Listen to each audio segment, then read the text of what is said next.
Perhaps never before in modern history has the American dream of a comfortable retirement faced such an existential challenge as it does right now as you hold your Social Security benefit statement and wonder if those numbers will remain intact when you truly need them. Imagine standing in line to receive the pension you have contributed to your entire life, only to see the line ahead of you suddenly double in length while the funds in the vault deplete faster than anticipated. This is not a scenario from a science fiction movie, but the stark reality unfolding right now during the period from 2024 to 2027, a time frame identified as peak 65. The convergence of millions of people retiring simultaneously is creating a demographic earthquake, directly threatening the sustainability of the pension fund and raising the agonizing question of whether this surge in beneficiaries is silently eroding the very core benefits you and your family rely on. The panoramic view of this phenomenon is clearly outlined through data from the Alliance for Lifetime Income and CBS News, showing that the United States is undergoing a historic phase without precedent, known as the peak 65 zone. This term describes the massive demographic wave as the baby boomer generation collectively reaches the age of 65, the traditional retirement age. According to detailed statistical data beginning in 2024 and continuing through the end of 2027, the Social Security system must absorb approximately 4.1 million Americans turning 65 each year. If we break this figure down to understand the intensity, on average, more than 11,200 people blow out their birthday candles and become eligible to join the ranks of beneficiaries every single day. Experts call this the silver tsunami, a metaphor carrying heavy weight that illustrates the immense pressure weighing on the public financial system. The problem lies not just in the number of aging individuals, but in the speed of aging relative to the fund's accumulation capabilities, creating a serious imbalance between the inflow of tax dollars and the outflow of benefit payments. The strain on the system is most clearly demonstrated through the legal lens and government oversight reports. The Social Security Administration, or SSA, along with analyses from the Bipartisan Policy Center, released the 2025 Social Security Trustees Report this past June. This critical document did not hesitate to confirm that the financial health of the trust funds is deteriorating faster than previous optimistic projections. The pressure from the peak 65 wave, combined with new policy changes, has accelerated the countdown to depletion. The report specifically identified two component funds, the Old Age and Survivors Insurance Trust Fund, referred to as OASI, and the Disability Insurance Trust Fund, or DI, as facing the risk of insolvency. According to calculations by federal actuaries, the OASI fund is projected to be unable to pay full benefits by 2033. Even if combined with the Disability Insurance Fund, the depletion timeline is only extended to 2034. These are specific deadlines established by the highest competent state authority, setting a red line for the existence of the welfare system as we know it. Delving into the essence of benefit erosion, we must look directly at the data and numbers from official sources. The dependency ratio, the measure of the pension system's health based on the mechanism of active workers supporting retirees, is dropping at an alarming rate. According to the 2025 Trustees Report, the tax-paying workers per beneficiary ratio is on a trajectory to fall sharply from 3 workers supporting 1 retiree down to approximately 2.3 workers by 2040. This decline is a direct consequence of 4.1 million people leaving the labor market annually during the peak 65 period. When the number of contributors decreases relatively while the number of beneficiaries skyrockets, the budget pie must be divided into smaller pieces or compensated for from other sources. Another shocking figure in the report is the level of automatic benefit cuts. If Congress fails to act and allows the trust funds to actually deplete by 2033 or 2034, current law dictates that the SSA will only be allowed to pay out based on the actual tax revenue collected in that year. This implies that the benefit levels for everyone will be automatically cut by 21 to 23%. This is the most specific definition of benefit erosion, a reduction not due to the fault of the beneficiary, but due to the collapse of the financial structure. While fears of fund depletion loom large, a significant policy development in 2025 has further complicated the budget equation. This was the passage by the U.S. Congress and the signing into law by the President of H.R. 82, also known as the Social Security Fairness Act, on January 5, 2025. According to information from the Congressional Database, this act repealed two long-standing controversial provisions, the Windfall Elimination Provision, or WEP, and the Government Pension Offset, or GPO. The repeal was major news for approximately 3.2 million retirees who served in the public sector, such as teachers, police officers, and firefighters, helping them restore the full pension amounts that were previously reduced. However, viewed from the macro perspective of the entire system, this is a double-edged sword. Expanding these benefits is estimated to cost the budget approximately $196 billion over the next 10 years.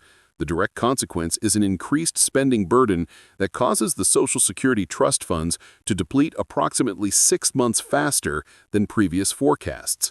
This event poses an ironic paradox where, in an effort to ensure fairness for one group, the system inadvertently accelerates the erosion of benefits for the entire remaining community of beneficiaries as the day of financial reckoning arrives sooner.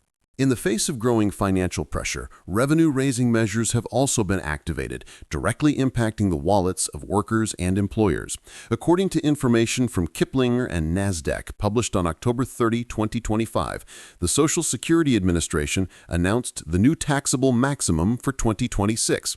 This cap defines the limit of income at which workers must pay Social Security taxes. In 2025, this cap stood at $176,100. However, to cope with inflation and rising payment demands heading into 2026, this figure will be raised to $184,500, corresponding to an increase of about 4.8%. This means that high-income earners will have to contribute more to the system. Although there have been many arguments from the Democratic Party regarding the complete removal of this cap to force the ultra-wealthy to pay taxes on their entire income to save the fund, opposition from the Republican Party has kept the current tax structure limited to annual inflation adjustments. Raising the tax cap is an effort to slow down the process of fund erosion, but experts assess that this is merely a temporary solution, insufficient to reverse the long-term deficit trend caused by the peak 65 wave. A multi-sector perspective on this issue shows that the impact of Peak 65 is not limited to the field of Social Security, but extends into the macroeconomy and the labor market. The simultaneous departure of millions of experienced workers creates a significant personnel void, forcing businesses to increase recruitment and training costs, indirectly affecting national labor productivity. Simultaneously, pressure on the public healthcare system increases significantly as this aging population group begins to generate more healthcare demands. The link between the stability of Social Security benefits and public health security is inseparable. If the scenario of a 23% benefit cut occurs in 2033, millions of elderly people will no longer be able to afford essential medical services and food, pushing the burden back onto other social welfare programs and their families. This is a vicious economic cycle where the starting point is the current demographic imbalance. Concerns about raising the retirement age to save the system are also a heated topic, dividing public opinion. However, the official stance from the administration has been clarified to reassure the public. As noted by Fox Business on September 18, 2025, amidst widespread speculation, Social Security Commissioner Frank Bisignano issued a statement affirming the management agency's position. He clearly declared that raising the retirement age is not under consideration by the administration at this time. Instead, the agency's focus is on cutting waste and optimizing administrative management processes. This statement is a key political commitment, temporarily removing the fear of having to work longer for workers, but it also leaves a big question mark regarding the feasibility of maintaining the system without stronger structural reform measures. Refusing to raise the retirement age while the fund is depleting means that pressure will shift to other solutions such as raising taxes or accepting benefit cuts in the future, a reality that citizens need to mentally prepare to accept. The impact of the peak 65 phase and the risk of fund depletion affects beneficiary groups differently. For the 3.2 million people benefiting from H.R. 82, this is a time of restored fairness after years of waiting. But for the vast majority of middle and low-income workers, those who depend entirely on Social Security as their sole source of income in old age, the prospect of a benefit cut of over 20% is a financial catastrophe. In particular, households with children, people with disabilities, and part-time workers will be the most vulnerable subjects to any decline in the real value of subsidies.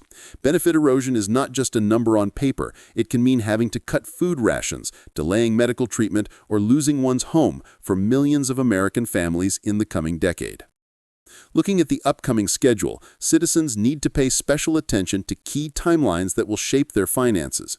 Immediately ahead, on January 1, 2026, the new income tax cap of $184,500 will officially take effect, marking an increase in contribution obligations for the upper middle and high income groups. Concurrently, the implementation of payments under H.R. 82 will continue to be finalized, injecting more money into the pockets of a segment of retirees, but also shortening the lifespan of the general fund. However, the most haunting timeline remains 2033 and 2034, the projected dates for the depletion of the OASI and combined DI funds. This is the ultimate deadline, forcing Congress to make life-or-death policy decisions in the coming years. All policy discussions from now on will revolve around how to prevent the automatic cut scenario at this specific point in time.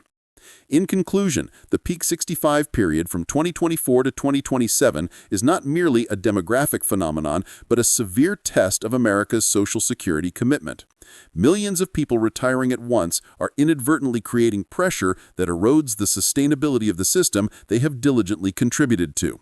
With 4.1 million new entrants each year and a declining ratio of taxpayers, along with the passage of costly laws like H.R. 82, the road ahead is filled with obstacles. Although the current administration commits not to raise the retirement age, the risk of benefit cuts and tax increases remains more palpable than ever before. What needs to be done now is not just tracking the numbers, but serious preparation for a future where the social safety net may not cover as completely as expected, as the peak 65 silver tsunami day by day erodes the financial foundation of the National Pension Fund.